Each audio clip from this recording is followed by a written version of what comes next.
इस सेशन के अंदर हम बेसिकली तीन बहुत ही इम्पॉर्टेंट और पावरफुल टूल डिस्कस करेंगे। इसमें से लेसो टूल, पॉलीगन और मैग्नेटिक टूल है। इन तीनों टूल का जो मकसद है एक्चुअल में वो इमेजेस को सिलेक्ट करना या उसकी रेंज बनाना और उसे किसी नए बैकग्राउंड वगैरह के हवाले से यूज़ करना, उसमें एडिटिंग करना, ये तमाम पर्पसेस जो है वो इन तीनों टूल की मदद से हमारे सॉल्व हो सकते हैं।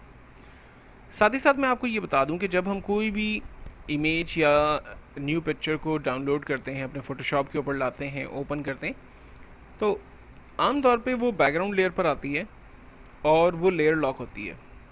तो हमें उस लेयर पे कोई काम नहीं करना है, हम उस लेयर की एक डुप्लीकेट बनाते हैं। डुप्लीकेट बनाने के लिए हम राइट क्लिक करें लेयर के ऊपर और यहाँ पर डुप्लीकेट लेयर का एक ऑप्शन हमारे पास आता है।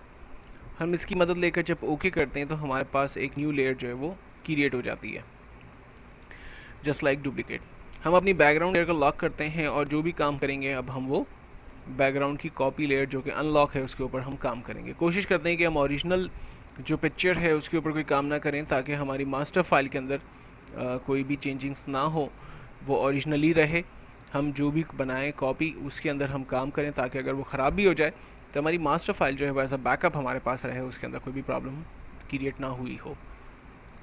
अब पिक्चर को सिलेक्ट करने के बाद करना क्या है? करना यह है कि यहाँ जो इस ऑब्जेक्ट का बैकग्राउंड है वो लाइक ब्लैक है और मुझे उसके बैकग्राउंड को चेंज करना है। तो मैं यहाँ से अगर ग्रेडेड कलर चूज़ करता हूँ फॉर एग्ज़ाम्पल, और मैं इस लेयर के ऊपर एक सिंपल लाइन ड्रैग करता हूँ और बैकग्राउंड का चेंज करने की कोशिश करता हूँ, तो ये तो मैसअप हो जाएगा बिल्कुल। ये टेक्निक जो है वो बिल्कुल भी काम नहीं करेगी, फेल हो जाएगी। रीज़न क्या है? रीज़न ये है कि कंट्रोल अल्टर जेड करके या कंट्रोल जेड करके मैं अनडू कर रहा हूँ ताकि ये दोबारा ठीक हो जाए।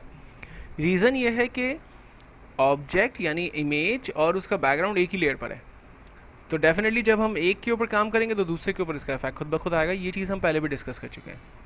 तो हमें करना क्या होगा कि इस इमेज को यहाँ से कट करना होगा और एक नए बैकग्राउंड पे ले जाकर उसको पेस्ट करना होगा। ऐसा करने के लिए मैं सबसे पहला टूल यहाँ से टूल को सेलेक्ट करता हूँ।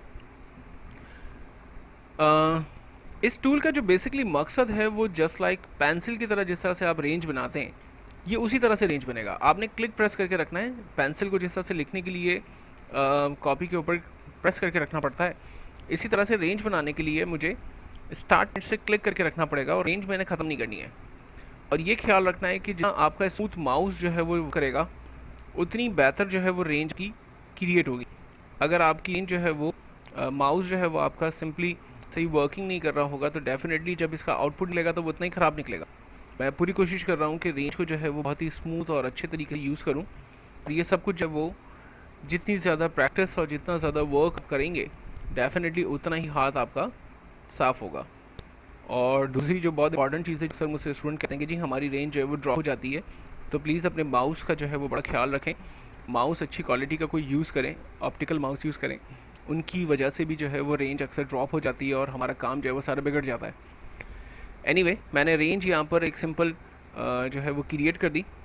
रेंज को क्रिएट करने के बाद जो पेज हमारे पास पहले से मौजूद था, मुझे इस इमेज को वहाँ ले जाना है और मेरा पेज जो है वो बराबर में अलग से मौजूद है। मैं क्या करता हूँ, इस सिंपल अपने पेज को ड्रैग करता हूँ थोड़ा सा और उसको पेज के ऊपर ले आता हूँ। अब आप देखें पेज जो हमारा बैकग्राउंड था उसके ऊपर हमारी ये इमेज आ गई है। इसको मूव करने के लिए आपको याद है मैंने शुरू में बता दिया था, आप मूव टूल सेलेक्ट करेंगे जिसकी शॉर्टकट है वी, आप उसे प्रेस करेंगे। देन उसके बाद पिक्चर को सेलेक्ट करते हुए इसे एक नए बैकग्राउंड के ऊपर ले जाएं। आपकी पिक्चर अपनी जगह पर मौजूद है जिस पेज को आपने सेलेक्ट किया था, और उसकी एक कॉपी जो है वो एक नए पेज के ऊपर हमारे पास आ गई। मैं पिक्चर को बॉटम पे सेट करता हूँ और कंट्रोल टी की मदद लेते हुए इस इमेज की साइज़ को बड़ा करने की कोशिश करता हूँ।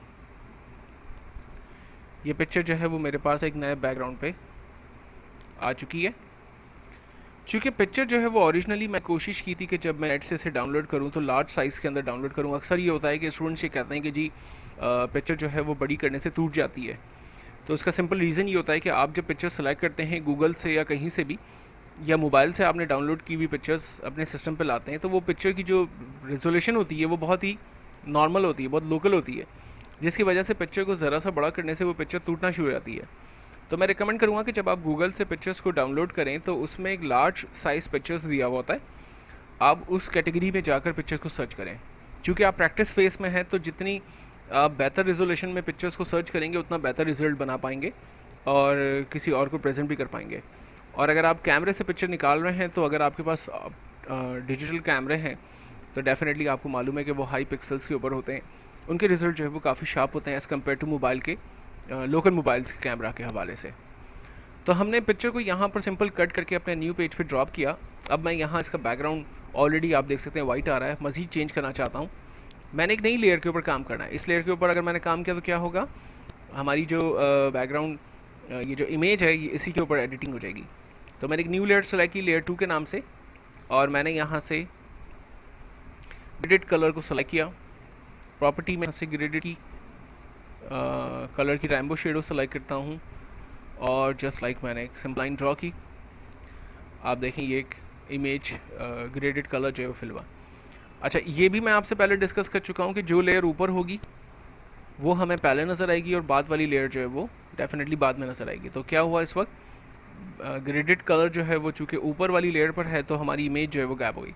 हमें क्या करना होगा, लेयर 2 को सिंपली ड्रैग करके इसको लेयर 1 के नीचे रखना होगा, तो हमारी पिक्चर जो है वो सिंपली हमें नज़र आना शुरू हो जाएगी। तो हमने एडिट किया अपनी पिक्चर का बैकग्राउंड और अपनी मर्ज़ी से ग्रेडेड कलर को अप्लाई करते हुए अपनी इमेज को एज़ कम्पेयर टू यहाँ पर यूज़ किया। अगर मैं इसकी ऑप्सिटी को कम करना चाहूँ तो मैं इमेज की लेयर पे खड़े रहूँगा। ऑप्सिटी पे जाकर हम यहाँ से इसकी ऑप्सिटी को कम भी कर सकते हैं।